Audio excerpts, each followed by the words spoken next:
জুম্মাৰ নামাজক লৈ আপত্তি চিৰাদিত্যদেৱৰ। জুম্মাৰ নামাজৰ বাবে বিধানসভাৰ কাম কাজ কিয় স্থগিত ৰাখিব লাগে? চিৰাদিত্যদেৱৰ প্ৰশ্ন, জুম্মাৰ নামাজৰ বাবে শুকুৰবাৰে শনিবাৰৰ দৰেই স্তব্ধ হয় বিধানসভা। গতিকে জুম্মাৰ নামাজৰ বাবে বিধানসভা স্থগিত ৰখাটো বন্ধ কৰিব লাগে। অন্যথা সোমবাৰৰ শিৱ পূজাৰ বাবে বন্ধ দিব লাগে বিধানসভা। শুক্ৰবাৰ দিনা it is almost like a Saturday Assam বিধানসভা, আৰু ছেকুলাৰ কাণ্ট্ৰিত আমি এটা ধৰ্মৰ কাৰণে আমি এছেম্বলি ছুটি দি দিওঁ, সেইটো কিয়? মই যিটো ডিমাণ্ড কৰিব পাৰোঁ যে সোমবাৰ দিনা মই মহাদেৱৰ পূজা কৰোঁ আৰু তাৰ কাৰণে মোৰ শুক্লেশ্বৰ ঘাটত যাব লাগে, সেই বুলি কি এছেম্বলি বন্ধ কৰিবনে? এইকাৰণে এই যে পৰম্পৰা যিটো শুক্ৰবাৰ দিনা আপোনাৰ 11:30 12টাত বন্ধ কৰি দিয়াটো, সেইটো উঠাই ল'ব লাগে।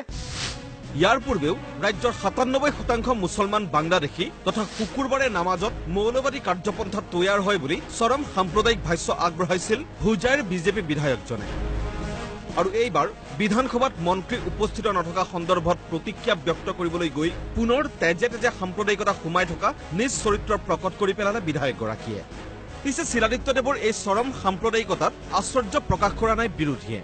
পুনৰ এবাৰ মস্তিষ্কৰ বিকৃতি থকা বুলি কৈ একমাত্ৰ মন্ত্ৰিত্বৰ আশাত RSSক সন্তুষ্ট কৰিবলৈকে হেনো এই ধৰণৰ মন্তব্য বিধায়কগৰাকীৰ।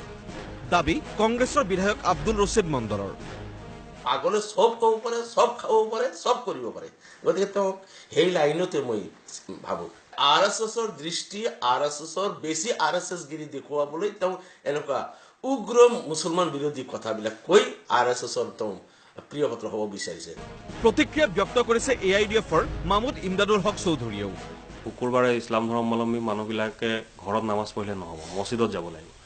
আনকালে কিন্তু বাকী 6 দিন ঘৰত পঢ়িলে চলিব, কিন্তু শুকুৰবাৰে এইটো মেণ্ডেটৰী, তেওঁলোক মছজিদত যাবই লাগিব।